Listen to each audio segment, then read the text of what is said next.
I was so excited when we got the go ahead for the second part, because I knew that we were going to explore Meg's story more, and I couldn't wait to have that opportunity. And I think a lot of people won't know who Margaret Tudor is really, so I feel like they're being introduced to her, and that was really awesome to be the person introducing people to her, kind of.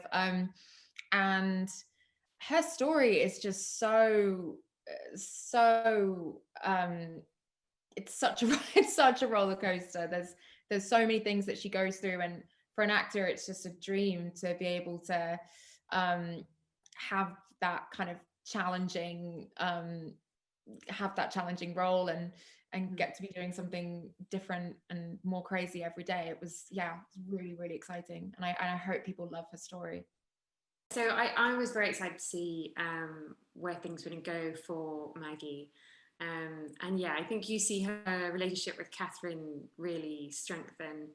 And yeah, she becomes a true confidant to the Queen. And yeah, her story goes in lots of ways I didn't expect as well. There's a new friendship for her with Thomas More, and a whole new ways in which her conscience is tested, which is, I think, what you love with Maggie. She's this intensely moral woman, and so putting her through all of that is fun to watch. I think I'd play Wolsey. Such a good part. Be a good Wolsey, Laura. God, no. I want to be the baddie now.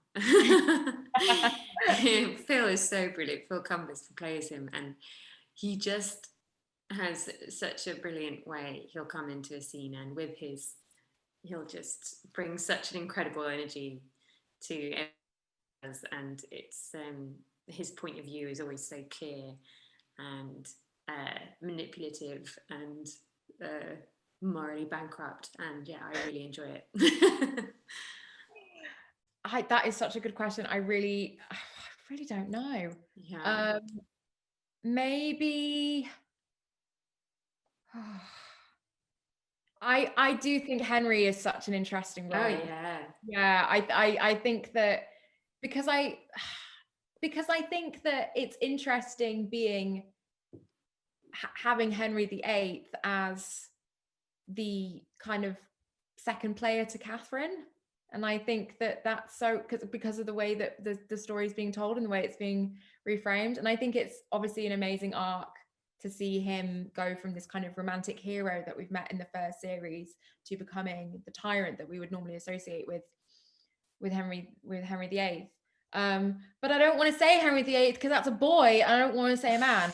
So I am going to say I don't know. I'm gonna say Maggie, because I think that I think you have such an interesting story this season.